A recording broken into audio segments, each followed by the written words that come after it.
Hello, welcome back to the channel. It's great to see you again. I have had a few requests on Instagram to show you guys how I made the sequin filled plastic pouches. I shared a picture over on there. There should be a project share already up on the channel, but I just wanted to share the tutorial for the few lovely ladies that asked. So I didn't actually use the vinyl that I think a lot of you guys have been using. I was doing Cat's No Spend at the time, Cat's Want versus Need, sorry. So I found these, they're called punched pockets apparently. These sort of document page protector things that you use just for paperwork. I had a lot of these in my stash, so I thought I'd give these a go and see if they worked. I will mention that these are a bit thicker than the average ones.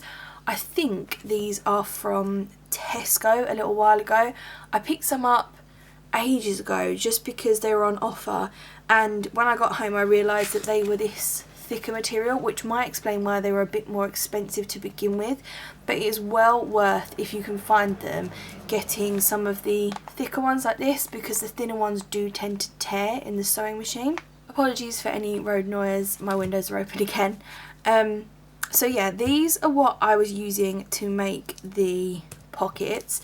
I have used pretty much the same concept as the lady who had the original idea, who has a tutorial. I will link that down below. I will also link the paper treasury because she brought it to my attention, so please do go over and give those ladies some love. I thought it was worth sharing the tutorial because it's a slightly different way.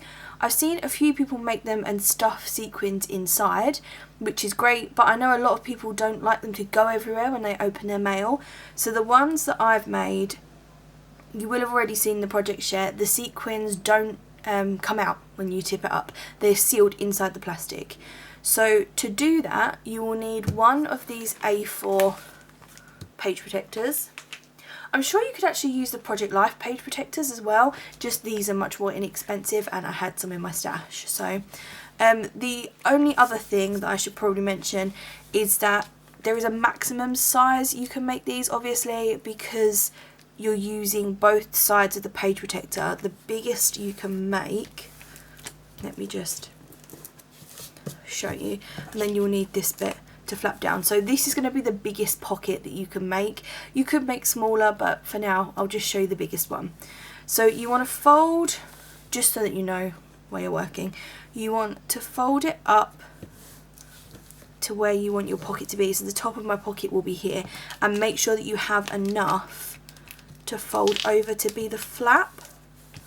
So that will be the size of my finished pocket minus this white strip, because we'll get rid of that. First thing you need to do is sew your line across here. This is purely for decoration, it doesn't hold anything closed, which is why you want to sew it first. I'll go and sew this one and I'll come back to you. I've finished sewing this edge. A few things to note: make sure that you're sewing the edge that's already sealed shut so that you can use this end to stuff your sequins in.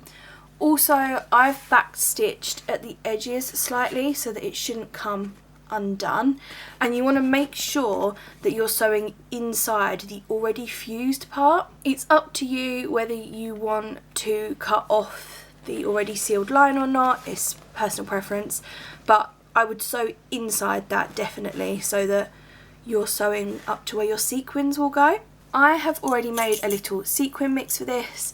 This one is a very summery flamingo type one.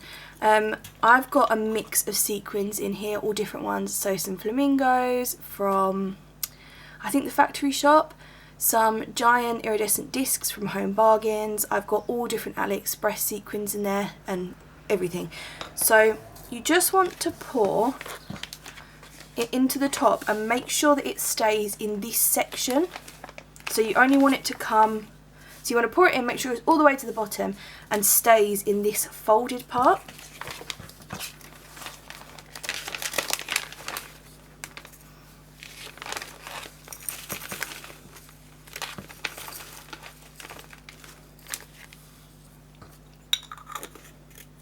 I like to add quite a few sequins, but the less you add the easier it will be to sew, so bear that in mind.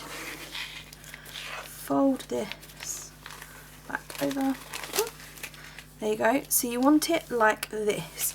Now the easiest way I've found to do this is to keep the sequins as close to the centre as possible, and then you want to go ahead and stitch these 3 sides, making sure again to stay this side of the already sealed part so that you can trim this edge off. You could trim this edge off to start, but I find it easier to sew with it there. I will disappear and sew these 3 like I said, and then I'll be back. Now I've sewn these 3 sides, you can still, like this pocket is completely sewn in, all of the sequins are permanently in there, but you can still get into this back piece, and this is the easiest way I've found to do the sequins. So you will fold this forward to see where your flap's going to be, like so.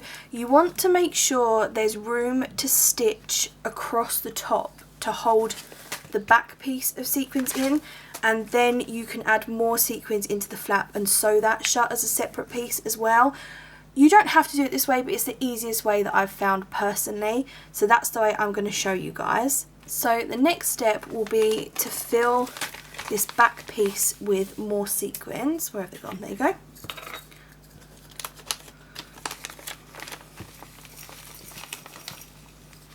Again, trying to keep them below this fold line.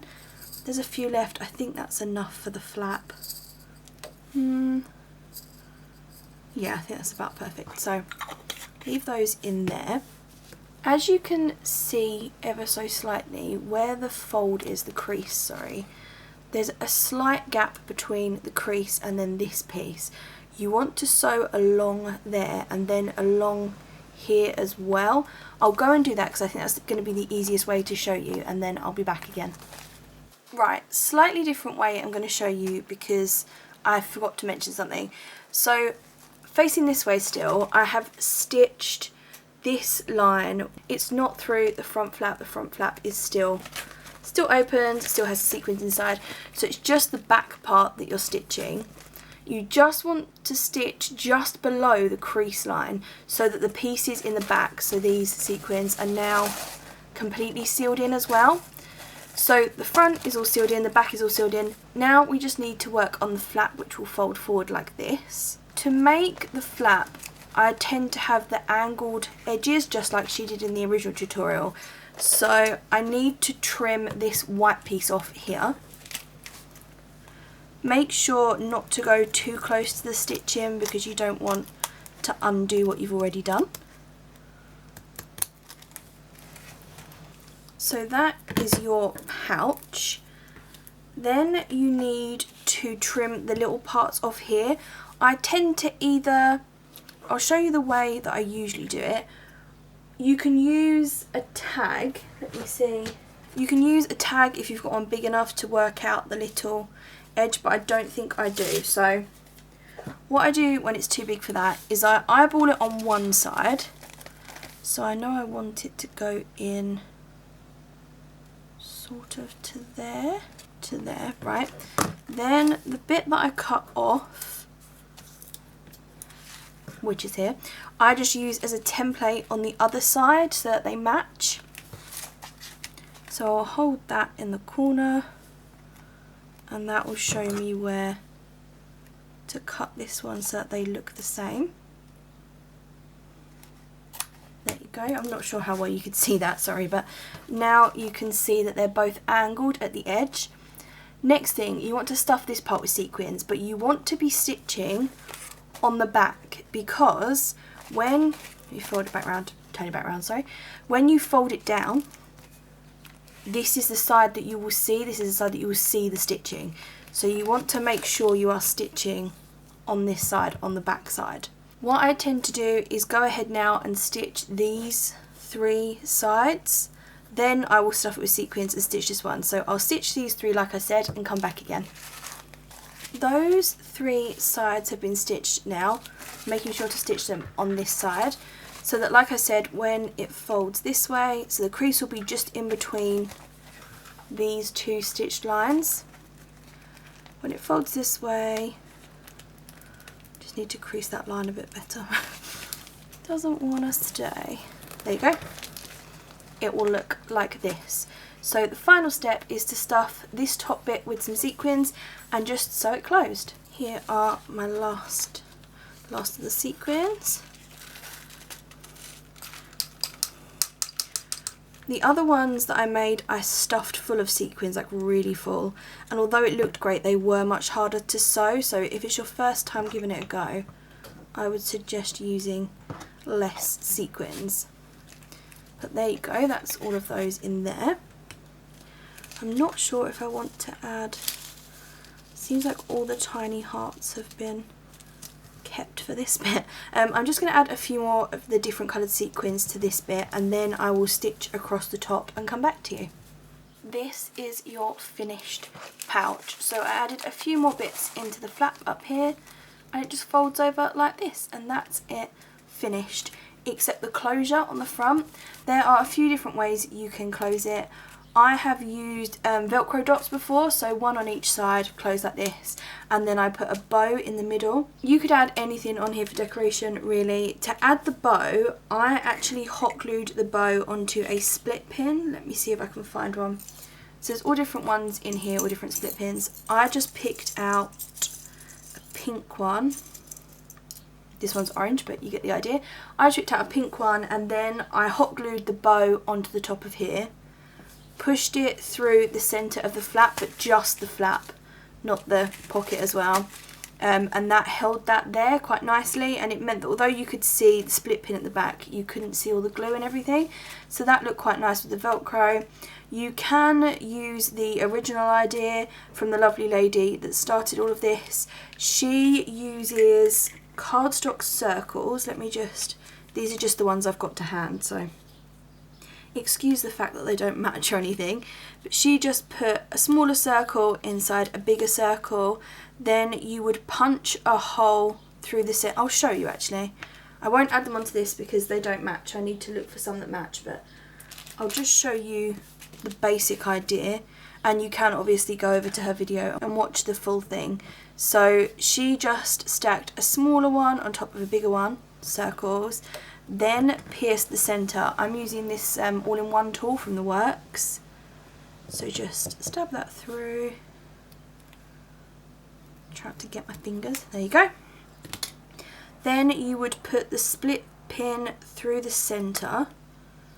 This one's a bit big really and completely off centre, but regardless, you would poke that through the flap like you would if you were adding the bow, and it would be on there. Then you would do the same with this one further down the pouch, but make sure that it only goes through the first layer.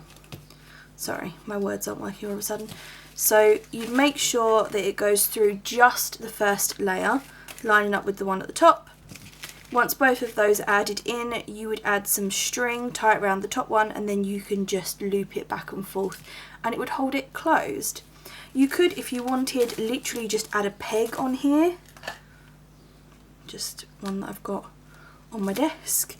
Add something like this. That would look gorgeous if you added like a tassel that matched the rest of the pouch. I've actually forgotten to trim off the excess bits of thread, so let me just do that. I'm not sure how I'm going to close this one.